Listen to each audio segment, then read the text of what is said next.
Bonjour, je vous retrouve aujourd'hui pour un nouveau tuto Art Journal, toujours avec les produits de Art by Marlène et la collection Back to Nature. Alors là, vous voyez que j'ai utilisé cette jolie planche qui s'appelle A Bug's Life afin de pouvoir venir tamponner ces deux grosses panières comme ça avec ce petit grillage à poules. Et puis, je vais maintenant utiliser les peintures acryliques pour faire un fond.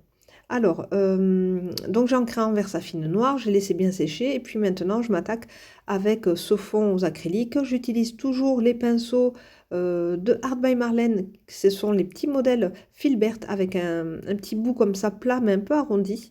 Donc très agréable pour travailler les fonds avec vraiment trois grandes tailles. Ces petits pinceaux-là, vous pouvez les retrouver dans la boutique de chez Kerudoc Création. Je voulais vous faire une petite parenthèse à ce sujet. J'ai beaucoup de questions et de messages me demandant où est-ce que vous pouvez trouver les produits de Art by Marlène en France. Et c'est vraiment chez kerudocreation.com où vous allez pouvoir retrouver vraiment les produits. Alors peut-être pas tous les produits, mais une bonne partie des produits des nouvelles collections de Art by Marlène. Donc n'hésitez pas. Et si vous avez vraiment des questions sur certains produits, vous pouvez toujours contacter Karen qui vous répondra vraiment très très gentiment à vos messages. Donc vraiment n'hésitez pas à la contacter sur Instagram ou bien par Facebook pour avoir des infos sur les produits de Art by Marlène. Pour mon fond, j'ai voulu faire quelque chose de jaune orangé, donc je suis partie sur une première couche avec un jaune vif. Je suis montée vers le haut de ma page avec un orange assez vif aussi. Et puis pour adoucir le tout, pour vraiment créer un beau fondu, j'ai utilisé un orange un peu plus clair, un rose saumon comme ça. Et je suis venue bien mixer les couleurs entre elles. Je suis en train maintenant de créer le sol où je veux vraiment comme une petite bande d'herbe sur laquelle il y aurait mes panières. Et je nettoie bien ma plaque en verre parce que j'ai toujours peur de salir ma création qui est derrière. Je sèche bien tout ça au heat gun et je vais pouvoir passer maintenant au travail de tamponnage de mes deux petites poulettes qui se trouvent sur la planche A Lot of Birds. Donc cette planche où il y a des beaux oiseaux et des fleurs. Donc là, je voulais utiliser ces deux petites poulettes avec les pois, puisqu'en fait, je trouve que c'était assez intéressant, si vous voulez, parce qu'en fait, le tampon va être noir et les petits pois des petites poules seront bien orange et jaune. Elles vont prendre la couleur du fond de la page. Et comme c'est une couleur très très vive, ça va vraiment contraster avec le noir, comme vous pouvez le voir. Et les petits pois apparaissent vraiment très bien sur ces petites poules. Je les trouve vraiment très rigolotes et très jolies. Et puis, ça évite un gros travail de colorisation des tampons. Donc, ça permet de faire une page assez rapidement. Donc, quand vous utilisez ces deux petites poulettes, pensez vraiment à faire un fond clair et coloré à l'arrière. Je vais maintenant appliquer un petit peu plus de peinture, notamment du rose fluo et puis du rose fuchsia comme ça, carrément avec mon doigt. Donc ça glisse très très bien, je le travaille vraiment comme du pastel. Et je viens donc ajouter cette note de couleur puisque le fond me semblait vraiment très très uniforme. Donc je voulais vraiment apporter une teinte supplémentaire avec ce rose et je viens avec mon doigt tout doucement comme ça et travailler comme du pastel. Je sèche bien tout ça au heat gun et je reprends mon travail de tamponnage avec cette grosse fleur qui se trouve aussi sur cette même planche avec ma Versafine noire. Donc toujours bien sécher les tampons de Versafine noire sur l'acrylique puisque le papier ne boit pas, l'encre, ça met vraiment beaucoup de temps. La Versafine finit par sécher, c'est difficile à dire, naturellement, mais c'est vrai il faut du temps. Donc pour éviter les accidents de bavure, je vous le dis tout le temps, séchez bien au heat gun la Versafine noire sur un fond aux acryliques. Je reprends maintenant mon sol qui n'était pas assez droit, enfin ça ne m'allait pas, donc je viens mettre un scotch de masquage à l'horizontale et je retrace l'herbe comme ça sous mes petites panières. Là maintenant, je pense à plus tard et je suis en train d'utiliser cette petite écriture comme ça. Donc là, ce sont des petits dice. Il y a 3 dice avec des écritures. Je vous mettrai le lien de toute façon en barre d'infos. Et puis là, je vais utiliser le mot Happy Days avec ma Big Shot. Voilà, je vais venir découper ce mot et ça va vraiment me faire des petites lettres noires très très sympas. Voilà, elles sont là. Je les mets de côté et je viendrai tout à l'heure les ajouter pour former mon titre. Passons maintenant à la colorisation de ces petites panières. Donc là, je voulais vraiment faire l'armature en bois. Donc là, je pars avec mes Prismacolor et je commence à faire un petit effet bois. Donc très rapidement, hein, toujours pareil, avec une teinte de noir, une teinte de marron foncé, une teinte de beige pour créer toujours cet effet bois. Et je viens travailler vraiment tous les contours, voilà, très délicatement, toujours avec mon petit crayon noir. Et je viens flouter avec la couleur la plus claire au centre, là où il y aurait de la lumière. Voilà pour la colorisation, donc rien de de très très compliqué. Là, je fais juste vraiment que les parties comme ça, les petites armatures de ces panières. Et puis, de toute façon, le petit grillage, il est très très bien comme ça. Il y aura sûrement mon titre en bas. Donc, voilà, je ne me prends pas trop la tête là pour l'instant sur cette zone de la page. Je fais vraiment ma colorisation comme il faut. Et puis, je viens retracer avec mon Posca noir fin, le PC1M, tous les contours de mon tampon comme d'habitude. Et je viens créer une ombre avec mon pinceau à réservoir d'eau. En fait, je viens prendre de mon Posca que je viens juste d'appliquer pour étirer la couleur vers en bas et créer une ombre. Voilà, donc je fais vraiment tous les contours comme d'habitude puisque le crayon de couleur étant très gras, il recouvre les traits de mes tampons. Donc je reprends toujours avec patience tous mes traits de mes tampons. Voilà, c'est terminé. Donc là, vous me voyez avec mon petit coton-tige. En fait, j'ai eu un petit accident. C'est ce que je vous disais tout à l'heure. Si on ne sèche pas bien la Versafine, elle a tendance à faire des petites bavures quand on passe avec la main. Donc là, je viens avec un petit coton-tige et de l'eau rectifier cette petite tache.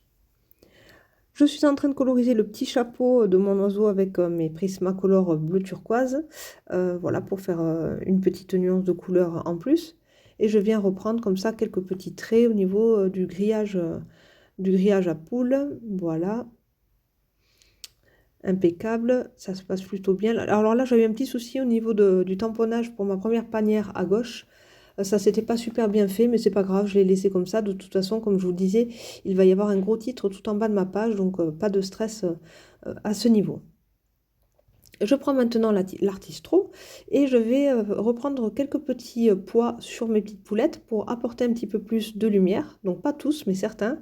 Et puis je vais faire les petits éléments essentiels comme les deux petits becs et la petite crête de la petite poule, de la grande poule. Voilà. La petite poule a un chapeau, la grande poule a une crête. Et je viens aussi faire les petites pattes avec mon petit artistro blanc et certains petits détails comme ça de mes fleurs. Je vais les reprendre aussi avec mon petit stylo blanc. Donc ça apporte toujours de la lumière et puis voilà, ça donne une petite variante. Je trouve que ça apporte du dynamisme de venir faire quelques petits détails comme ça avec le Posca blanc, hein, comme d'habitude. On a l'habitude de me voir faire dans mes pages d'art journal. Et je viens faire un petit point au centre de mes fleurs là que j'ai retracé en blanc. Je sèche bien au heat gun. Alors le Posca c'est pareil, l'artistro c'est pareil. Quand on a terminé, on sèche au heat gun, comme ça on est tranquille et on peut passer vraiment à l'étape suivante sans aucun problème. Je fais un petit travail de décoration sur le rose que j'avais ajouté tout en haut de la page et pour cela j'utilise mon Posca rose fluo et voilà, je viens faire des petites taches comme ça à main levée, des petits pois un petit peu ovales et puis ça me permet d'avoir un décor voilà, un petit peu plus travaillé. Je fais exactement la même chose dans l'herbe où là je prends un jaune et je viens faire des petits pois. Et là, avec mon Posca bleu turquoise, je reprends le travail qui avait été fait tout à l'heure au Prismacolor pour le faire ressortir davantage. Je crée maintenant, comme d'habitude, un petit cadre avec mon petit Posca noir PC1M. Et voilà, je n'hésite pas à faire des petits gribouillis comme ça sur mon trait. Donc ça permet toujours de faire ressortir la page, je trouve, de faire un petit cadre comme ça. Et là, vous avez vu, j'ai toutes mes petites lettres pour former le mot Happy Days. Alors là, je vais me créer une étiquette. Je reprends le rose fluo acrylique de Art by Marlène avec mon pinceau. Et sur une chute de papier, je fais mon fond. Je sèche bien et je viens coller maintenant mon petit mot avec mes petites lettres une à une. Et donc les petites lettres en noir ressortent très très bien sur ce petit carré rose fluo, vous allez voir. Alors ça va vraiment faire une grosse étiquette, mais finalement ça va être vraiment un élément essentiel de ma page. Et je voulais vraiment utiliser justement ces dice avec ces petites écritures que je n'avais pas utilisées auparavant. Donc voilà, comme ça au moins j'aurais pu vraiment profiter de ces dice avec ces jolis mots. Alors c'est vraiment super aussi pour faire des cartes comme ça. Voilà, il y a trois expressions différentes, elles sont vraiment super chouettes. Et là, je viens découper et vous voyez que ça me fait une grosse étiquette. Alors c'est pas grave, ça fera vraiment partie du décor. Et par contre, ce qui me gêne, c'est qu'en fait cette étiquette, elle est vraiment en rose fluo, je sais pas, trop simple. Ça m'agace un peu, donc bon là c'est pas grave, je refais quelques petits points de lumière avec mon artistro blanc en attendant. J'appuyais bien fort sur mon étiquette pour qu'elle reste bien collée. Et puis ça permet en fait d'occuper aussi tout cet espace au niveau des panières dans lesquelles il n'y avait rien, puisqu'en fait les poules se sont échappées de ces deux petites panières comme ça. C'est pour ça qu'aujourd'hui c'est les Happy Days. Les poules sont enfin en liberté, elles ont cassé le grillage des deux petites voilà, des panières comme ça, dans lesquelles elles étaient emprisonnées. Je vais faire, donc vous voyez que cette étiquette, elle était trop rose fluo, trop simple. Donc je viens maintenant avec mes Prismacolor, toujours créer tout un travail d'ombre tout autour, avec du noir, du rouge, du orangé, pour avoir une étiquette finalement qui sera beaucoup moins monochrome. Voilà, c'était vraiment trop simple, rose fluo comme ça avec du noir dessus, c'était pas assez travaillé.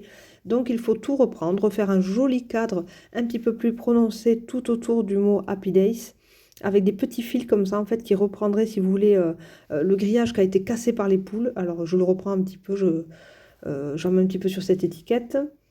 Voilà, je reprends toujours le contour de mes petites poulettes. Et là, pareil, je viens faire des petits traits, comme s'il y avait des fils du grillage qui seraient cassés tout autour, pour toujours reprendre cet esprit et être assorti à mes deux petites panières, là, ces deux petits paniers. Voilà. Et donc là, les poules, elles vivent leur meilleure vie, elles sont trop contentes. Elles ont réussi à s'échapper. Voilà, donc la page, elle est terminée. Je la mets maintenant dans mon petit carnet d'art journal. Mais vous avez vu que les deux pages n'ont absolument rien à voir l'une avec l'autre. Alors, c'est pas grave, je vais utiliser mon papier vélum et je vais venir me faire comme ça une petite intercalaire, une petite page de séparation, tout en transparence, mais toujours très colorée. Ce bloc de papier vélum est vraiment génial pour ça. C'est vrai que Marlène là, nous a fait vraiment un très joli produit. Alors en plus c'est très utile, vous avez vu, pour justement faire ces petites séparations entre deux pages qui n'ont rien à voir entre elles. Et puis c'est bien aussi parce que ça apporte de la transparence, de la texture et de la couleur à notre art journal. Donc vraiment un très bon produit. Ce petit tuto art journal est terminé, j'espère qu'il vous a plu. S'il vous a plu, n'hésitez pas à mettre un j'aime, n'hésitez pas non plus à me dire ce que vous en avez pensé en commentaire, ça me fait toujours plaisir. Et si vous avez des questions, je vous y répondrai vraiment très rapidement. N'hésitez pas non plus à vous abonner à ma chaîne si ce n'est pas déjà fait, activer la petite clochette afin de recevoir toutes les notifications, comme ça vous serez vraiment prévenus quand mes vidéos sortiront à la seconde près. Voilà, allez, à bientôt.